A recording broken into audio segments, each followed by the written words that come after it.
Joyful blessings. This is Kayla Castell, and I am so delighted to share with you about this upcoming September equinox, one that is just wildly, insanely activating in ways that I have not ever seen that I can think of. And part of that is this partial Virgo new moon solar eclipse that is happening right before the exact equinox. So we're going to look at both of these things and how they're interrelated and how they're playing and working together to create transformative change. So I thought I'd start with a quote, one of the things I've been loving to do. And this is from Susie Cassim. She wrote, "Rise up and salute the sun." And that is something we definitely want to do at the equinox time, if possible, to get up and greet the sun. So she says, "We awaken by asking the right questions. We awaken when we see knowledge being spread that goes against our own personal experiences. We awaken when we see popular opinion being wrong but accepted as being right, and what is right being pushed as being wrong. Ugh. We awaken by seeking answers in corners that are not popular, and we awaken by turning on the light inside when everything outside feels dark." And I just feel like that really sums up the energy of what's happening right now, and especially as we reach the equinox, the balance of day and night. Um, but first, we're going to look at the eclipse, and it's a 29-degree Virgo eclipse. We had one, we had a Virgo new moon in August, and this is the second Virgo new moon, and this one also happens to be a partial solar eclipse. So I thought we'd look a little bit at the Virgo archetypal essence, the high priestess, and having to do with how we honor life as sacred. And as the priestess, Virgo is here to remind us of the importance of honoring all life as sacred, working intentionally with the cycles and seasons through living ceremony. And we have this new moon eclipse at 29 degrees Virgo, the most integrated, powerful expression of Virgo possible. And it's at a new moon. So we're planting seeds at the beginning of a new season, well, at the end of the old season and the beginning of the new season. So that infusion of honoring life as sacred, especially the cycles and seasons, through living ceremony. And the living ceremony could just be going out and witnessing the sunrise or the sunset. What most fulfills Virgo is finding and fulfilling a sacred work, a sacred offering, a sacred expression that serves the great spirit within and the sacred patterning of life. So we could say this is what Virgo is most interested in. And when it doesn't have that and doesn't have the ability to do that or isn't supported in doing that, it can create a lot of challenges and frustration for those who have a strong Virgo expression in their charts. So, when healthy, it's not about material gain, but rather about a deep reverence for the sacred within and all around us and the sacred pattern that makes up the web of life.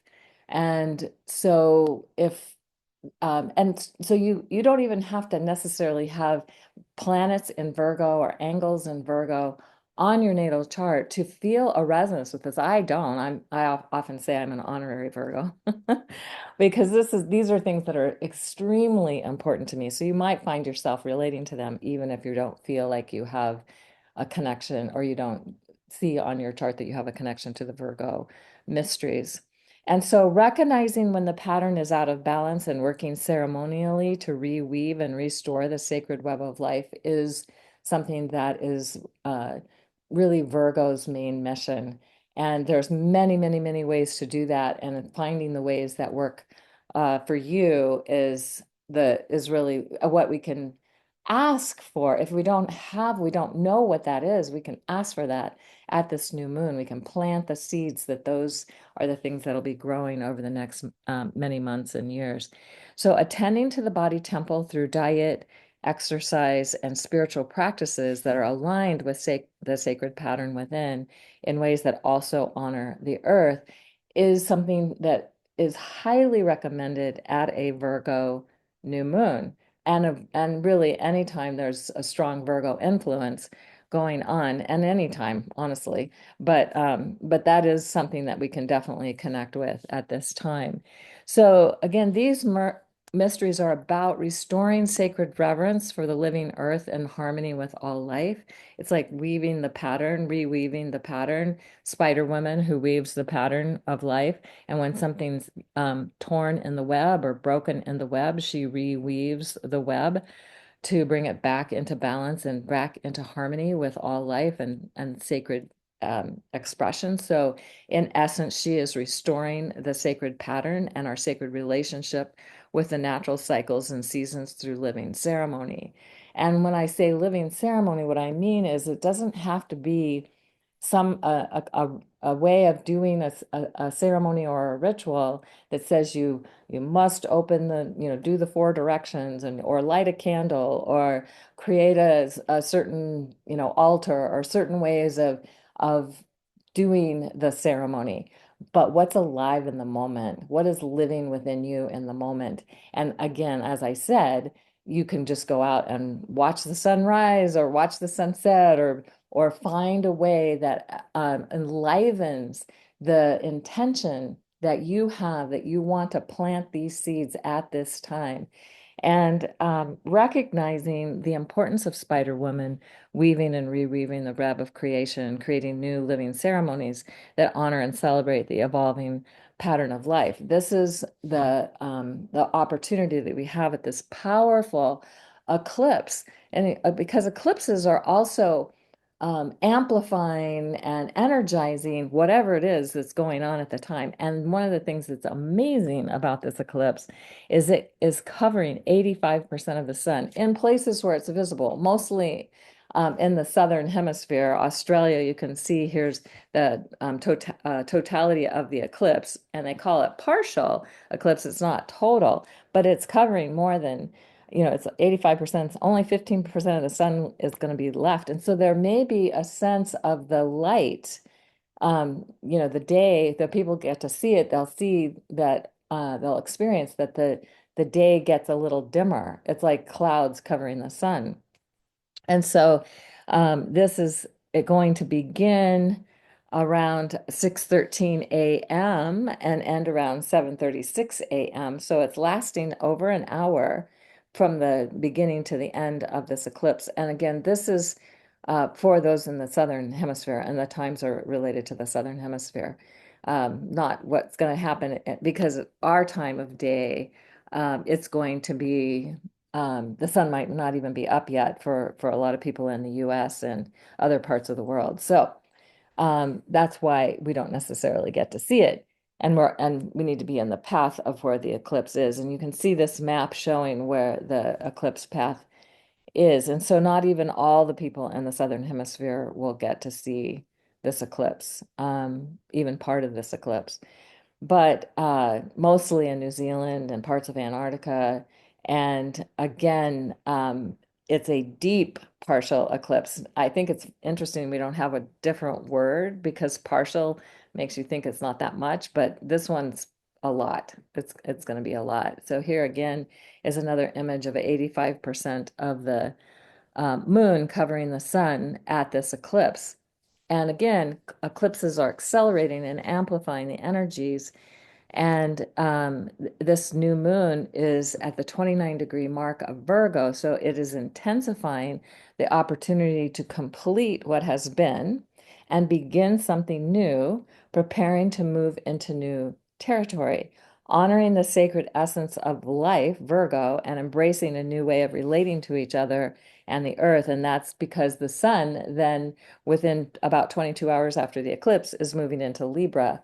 And so that's what's our relationship to each other, to the earth, to nature, to life, whatever that might be. Now, here you see these are two uh, fairly similar maps, sky maps. The above map is showing the eclipse and the sun, the moon covering the sun at the time of the eclipse, and it's happening at 29 degrees Virgo. Um, and then we can see Mars here at 29 degrees Libra. And this is the constellation of the priestess. And it's just the very head of the priestess that's still at the sign of Virgo, because most of it is in Libra, like Mercury here showing it as 6 degrees Libra, Spica's at 24 degrees Libra, and of course Mars is in the foot of the priestess constellation at 29 degrees Libra. And it's the seasonal sign of Virgo that is covering most of the Lion constellation. Regulus is at 0 degrees Virgo. Venus is at 3 degrees Virgo at the time of the eclipse, very close to Regulus, the star Regulus at that time. And so we could say that about 90% of the seasonal sign of Virgo is covering the constellation of the Lion. Leo is still in the head of the Lion, although to me, it's just barely. I mean, it's just really not very much. And then the seasonal sign of Libra overlays about 90% of the priestess constellation, and with just a little bit of Virgo still left in the head of the priestess. And so here's the again something we cannot impress enough or say enough or as many too many times is that the signs are seasonal. When the sun reaches 0 degrees Libra, the sign of Libra, we have the equinox, we have the balance of day and night across the planet. And so leading up to that is the seasonal sign of Virgo. And after that, then we would have the seasonal sign of uh, Scorpio. So so the seasons are different than the constellations. And so we name the constellations a different name because that helps us to really get the difference, that these are two separate things that are work.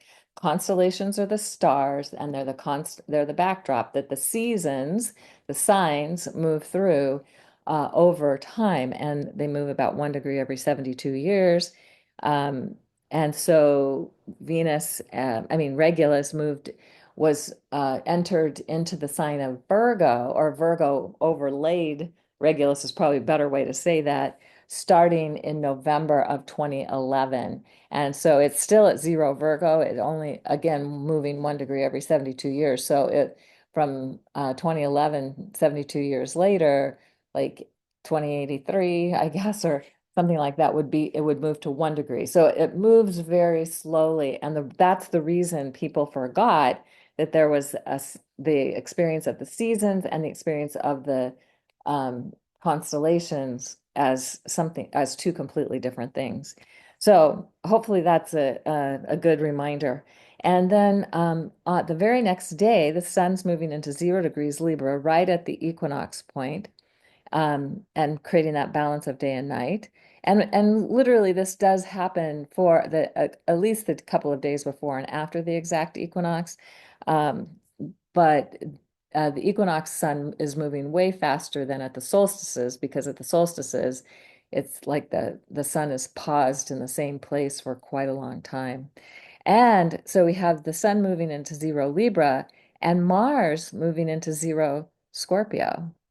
And so if we look at the 29-degree mark of Virgo eclipse, that is a completion point, a culmination point, an omega point of Virgo. And then we have the equinox the next day, the sun at 0 degrees Libra. And this is like the pure, undiluted essence of Libra and the beginning of a new season and a new journey. So an alpha point. And this is something that most of the things I've been talking about all this year is that the alpha and omega, the end and the beginning, the omega and the alpha, ending and beginning. We're ending and beginning new cycles constantly. And this is just another big highlight of how that's going on. And we're going to see also how, if we look at the chart, so here's the sun and the moon at 29 degrees Virgo during the partial eclipse, opposite Saturn at 28, almost 29, 28.5 degrees of Pisces. And also Neptune is at 0 degrees Aries. And then the next day, when the sun moves into Libra, it forms this very precise grand trine. Now, just to recognize that the sun for a few days before and after will be activating this grand trine, but it's most precise really on the equinox and maybe even more precise on the day after because Uranus at 1 degree of Gemini and Pluto at 1 degree of Aquarius. The next day, the sun will be at 1 degree of Libra. So that'll be the most precise expression of this grand trine. And because the sun is exactly opposite Neptune and somewhat opposite, pretty opposite Saturn, it's creating a opposition here that activates this grand trine, and I'll say a little bit more about that in a moment. But grand trines are often seen as an easy flow of energy, and it might be interesting to know that when the sun is trine a planet, it has either just stationed retrograde or is about to station direct. So, and that's what's going on with Uranus just stationed retrograde, and Pluto is just about to station direct in the next few weeks. And it's not with right away that it happens, but it's close to the time around the trine energy. So that means that the planets aren't moving much. So a trine is like this, like more relaxed, the squares, the oppositions, those are more intense energies in the relationship to the sun, especially. So if we think about this trine energy having adaptability and leading edge ideas because it's in air, it's a trine in air, helping to bring people together in new and mutually supportive ways. So Pluto trine the sun helps to shine a light on the fears and clear whatever is in the way of embracing these leading edge perspectives that revolutionize our way of perceiving the world. And as you can see, there's a kite energy that is showing here at the time of the exact equinox. It's actually happening on the day before at the eclipse as well. And just to get this idea that if I often think of it as that maybe we have a toolbox with these really great tools. A grand trine would represent these amazing tools that we have. But unless we're inspired to use them, unless we have a reason to use them, it doesn't really mean anything. So the kite, with the opposition to Saturn and Neptune, is giving us the opportunity to use these tools in ways that help us grow and evolve. And so kite energy is really activating the potential gifts of the grand trine. And or we could say, as we, these helpful, maybe I'd like to think of magical tools that are happening. And so kites represent this motivation, purpose, direction, destiny, creative accomplishment, and active engagement. So not only is it a grand trine, but it's a kite that is just giving us this opportunity to really make use of these gifts and give a sense of purpose and motivation to act on these gifts at this time. So not sure how that's going to all play out. Will play out differently for everybody, but just to know that this is the energy that we have. Now, if we look at the equinoxes, both the March equinox and the September equinox has this effect of lowering the magnetic field of the Earth. So more light gets in. And it's called the Russell-McFerrin effect. And I've done a whole video on this that goes more into detail, and it'll be in the show notes for those who haven't seen it or would like to see it again. But it does increase the geomagnetic activity, and more auroras happen, and they're called equinox cracks, and these cracks can be the size of California or bigger than the entire planet of Earth. And so this happens this is showing an aurora that took place in March of 2025, like so spectacular of what's going on. Now, so the lower magnetic field of the Earth gives us access to other realms and dimensions, and the sun is considered a doorway. And many ancient cultures saw that the equinox and the solstice points, they recognized that this was a time for doing ceremony because we had easier access to these other realms and dimensions, and because of whether they understood it was this lowering of the magnetic field and that giving us that contact or that connection. Anyway, so equinoxes are amazing, but I guess I forgot to mention this before at that the September new moon. I like to honor Jamie Sam's work. It's just brilliant work that she has done, and one of the books that she wrote is the 13 Original Clan Mothers, and this is the September new moon, and it's the setting sun woman. And I find that fascinating as well because at the equinox, as the sun is setting, it's setting exactly due west. As the sun is rising, it's rising exactly due east. And so so anyway, I'm just going to share what she writes about that.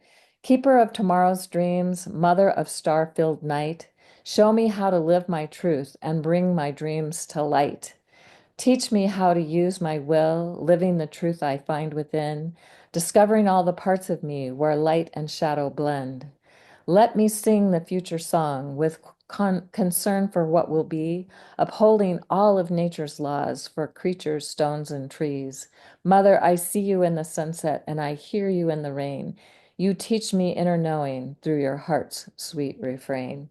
And I also imagine that because it talks about bring my dreams to light, because this new moon is opposite Saturn and Pisces and Neptune still at zero Aries, but Neptune's all about the dreaming energy. This is even bigger than might happen at a September new moon any other time. So just something for us to be aware of. And so the setting sun woman teaches us how to live the truth, going within to find our personal truth and inner knowing.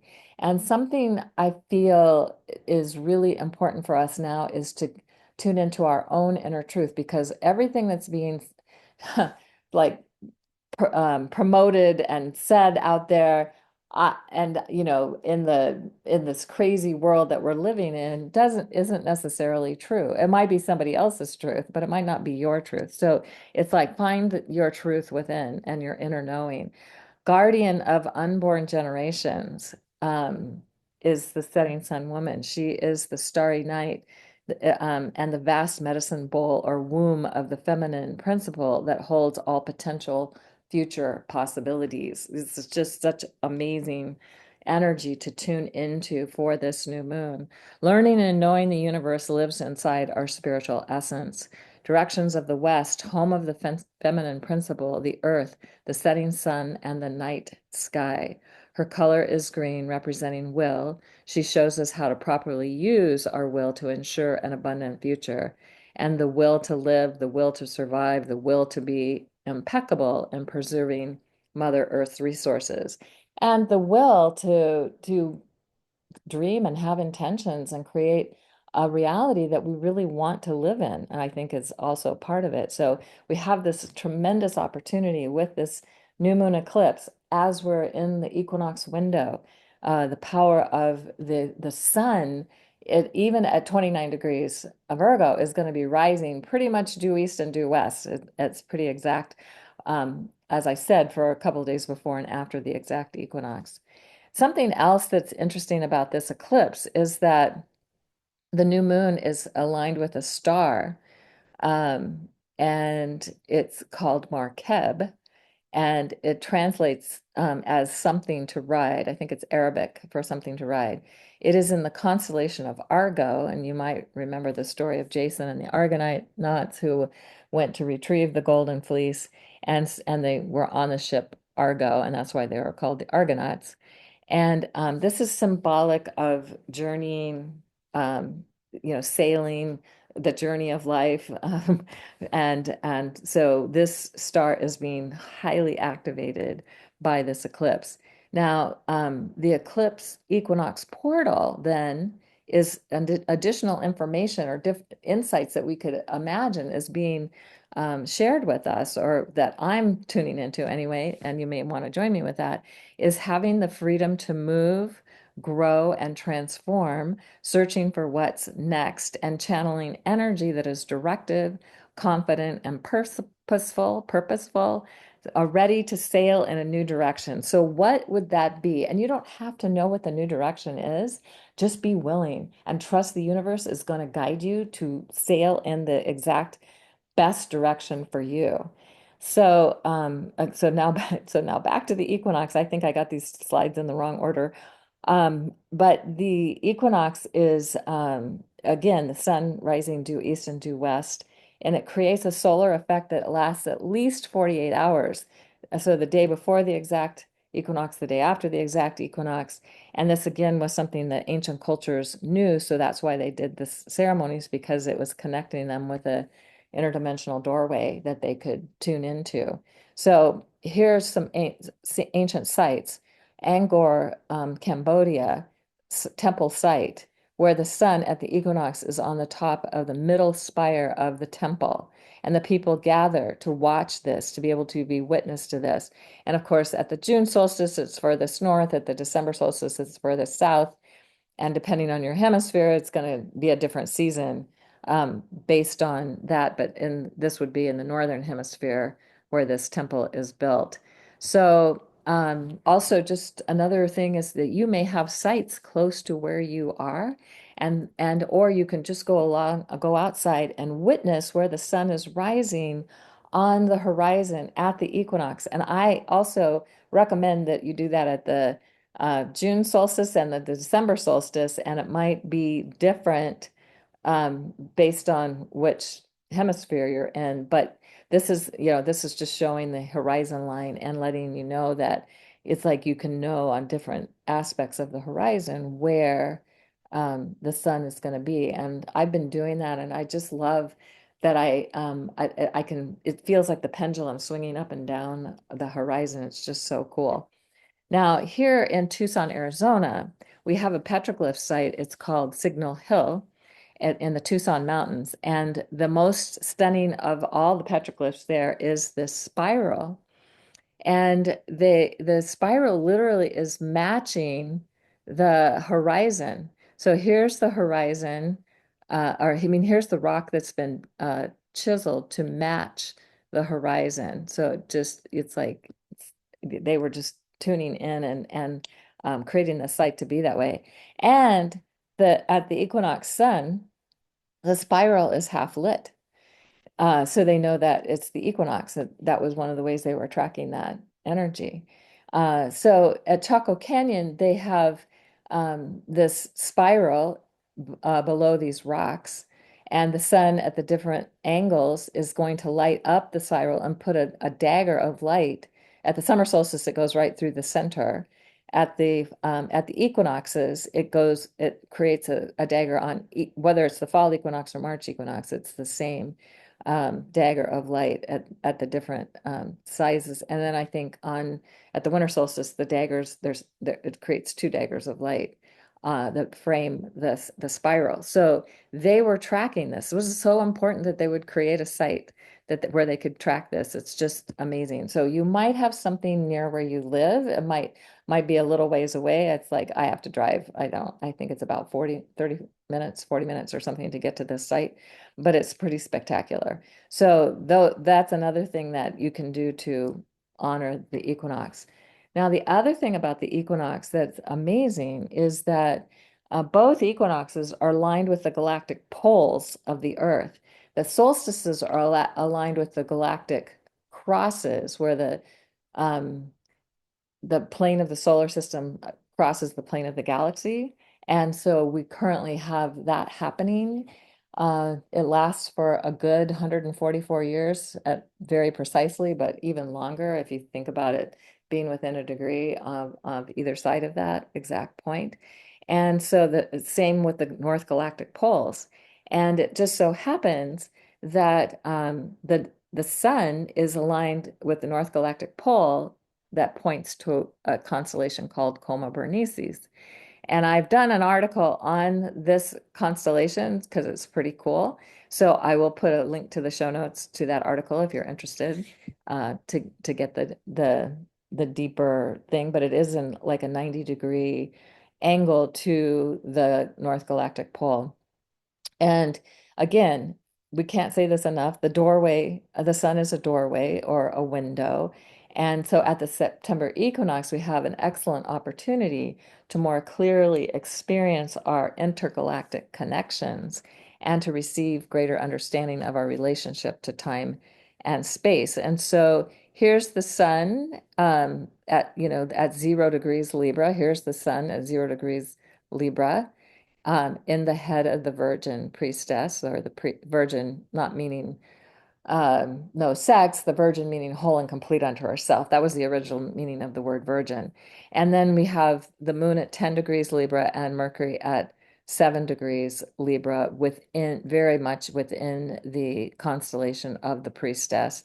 And again, Mars at 0 Scorpio, also in the constellation of the priestess. So the feet of the priestess is where the Scorpio season begins. The sun at the Scorpio season begins there. So this is again another view of the equinox. And actually, this this has the moon. This, I don't know why I left this one in here. Sorry about that. Anyway, just another sense of, you can see this is the constellation of the twins. Jupiter's in Cancer, and it's just outside the constellation of the twins. This is the crab, mostly overlaid by Leo. This is the lion, mostly overlaid by Virgo. The priestess overlaid by a little bit of Virgo and a little bit of and all of Libra, and then a little bit of Mars. So we're just it's yeah, just this amazing time that we have coming up. And so just one more thing I wanted to share on this is that the September equinox is having this grand trine that's affecting the US chart. Um, And so the center ring is the USA chart, and the outer ring is the equinox, where the sun is at 0 Libra, very close to the midheaven of the USA chart. Now, there's different charts for the USA, so some might not have the midheaven at 2 degrees Libra.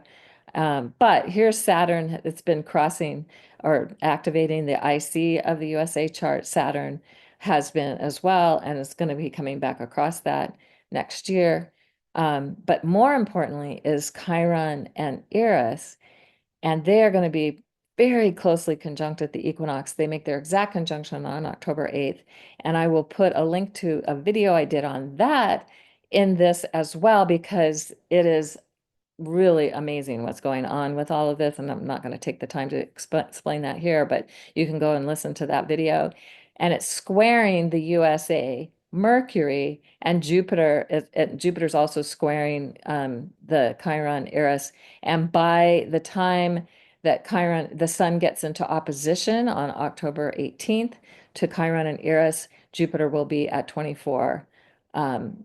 Cancer conjunct Mercury and then squaring Chiron and Eris. So a lot going on there. And then another piece is that Pallas Athena at 7 Aquarius is going to station direct. I think it's on October 4th at 6 degrees, very right with the south node of the USA chart. So we could imagine this is suggesting a time to utilize the wisdom of the past to create a new creative way forward. A little error I've got there too.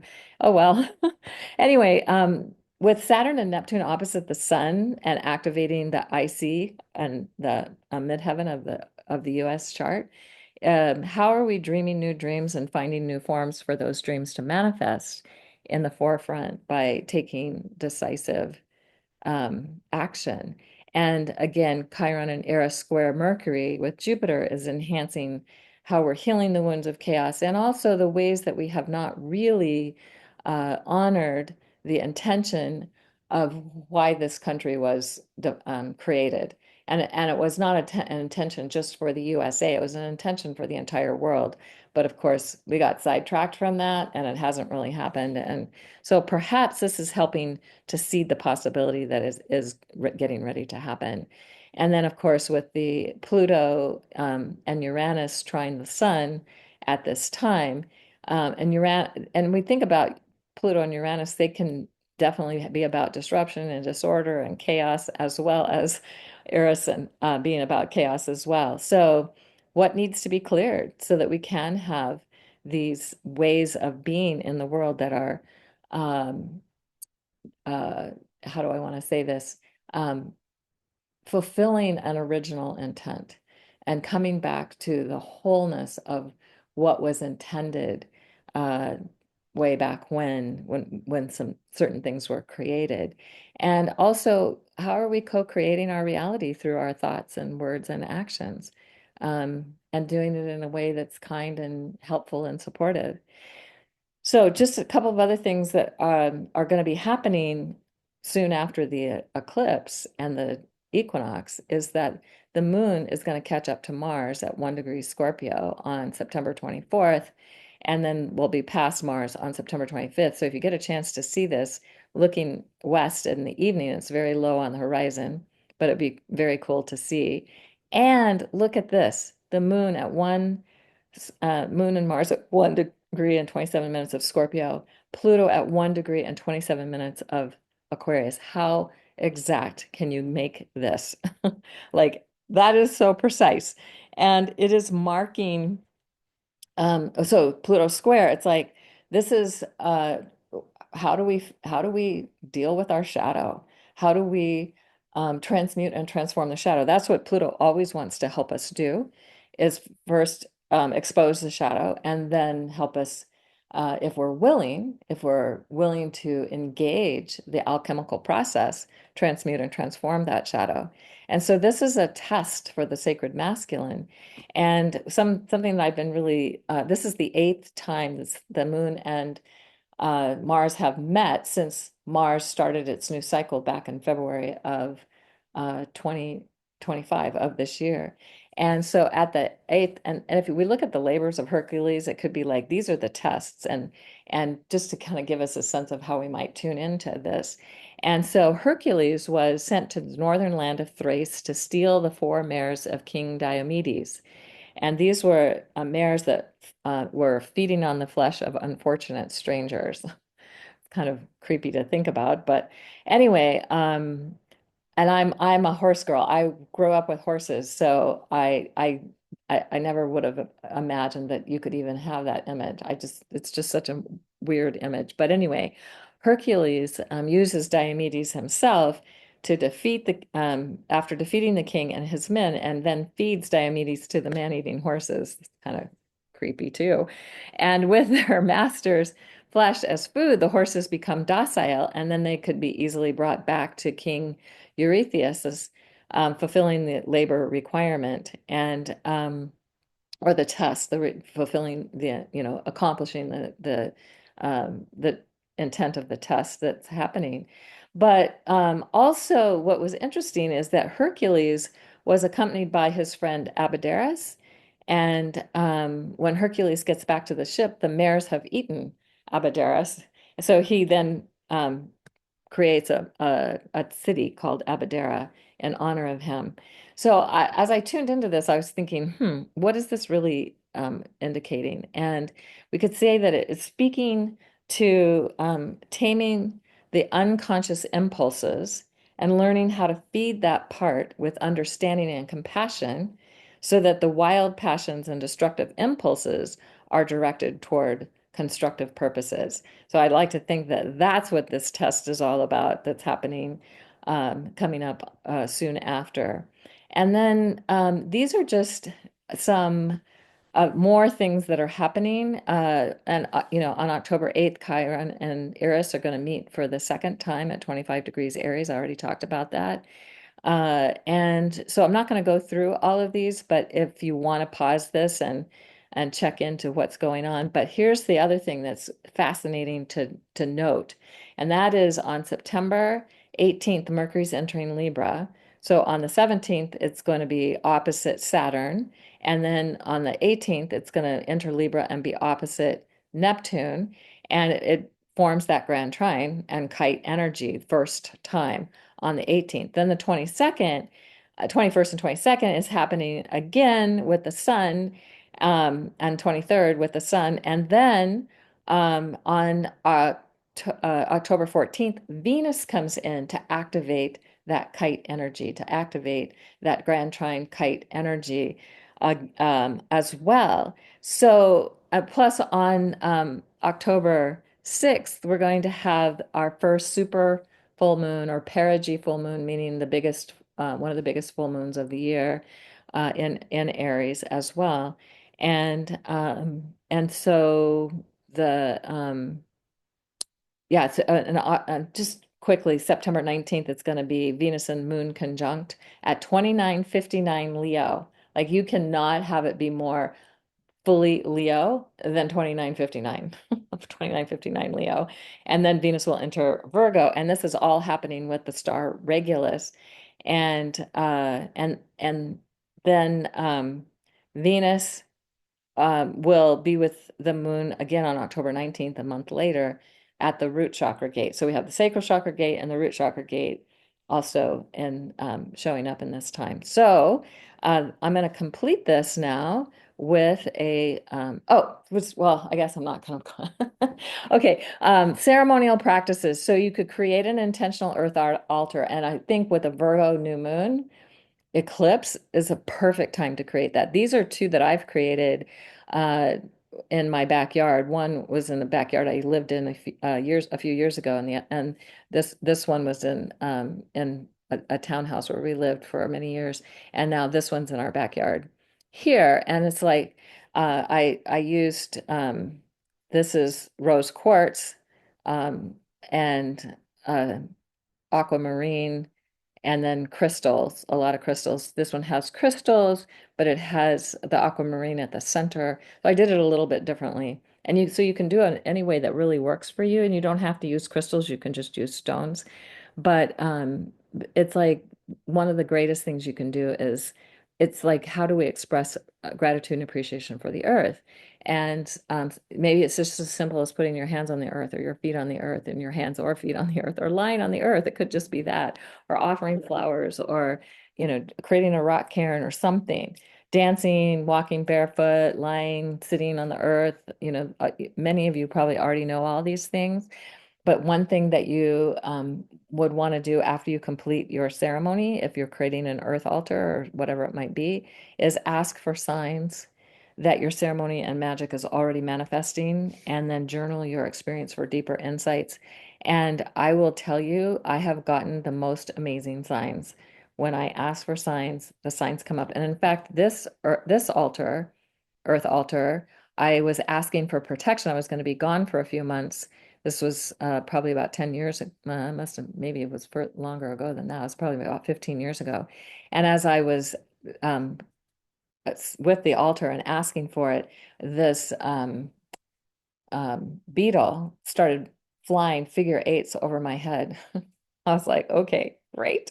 I know it's all in place. It's all going to work. So these are the kinds of things that you can look for. Um, and then we're going to just complete this with a quote from Walt Whitman.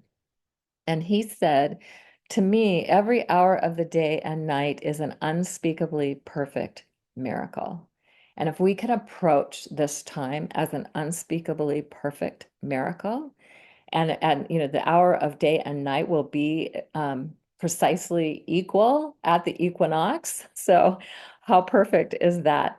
So really tuning in to being open to receive the miracles that are available to us at this time, at this new moon equinox, off the charts, wildly intense and amazing opportunity for us to change how we are experiencing the world. So again, be sure to check out the show notes for articles and links to other videos that can go more deeply into the things that I've shared here. And here's to a just joyous, miraculous equinox new moon time.